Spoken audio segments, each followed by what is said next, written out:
Feeling ko niloloko tayo ng PSA sa Lotto. Paano ba malalaman? Alam niyo po ba yung statistics or mind behind dito? Okay, sige. Ganito una, intindihin muna natin paano yung sistema dito sa Lotto. So, kung alam niyo yung 642, so dito sa 642, so ibig sabihin, merong 42 numbers, 1 to hanggang 42, and then out of that, kailangan mo malaman yung 6 na numbers na magpapanalo sa'yo. So, gagamit tayo ng combination or isang tool sa statistics in which malalaman natin kung gaano ba ka-rare mangyari yon. So, pwede mo siyang ilagay sa calculator na 42C6.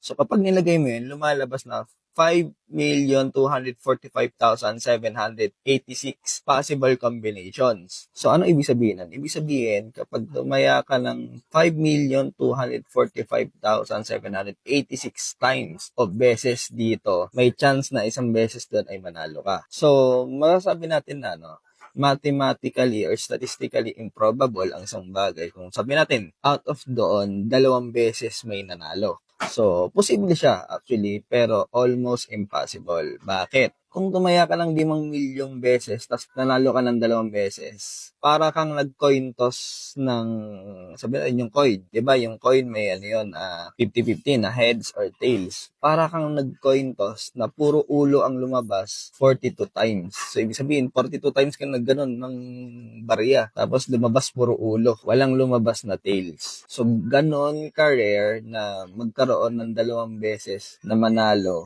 sa 5 milyong tumataya dito.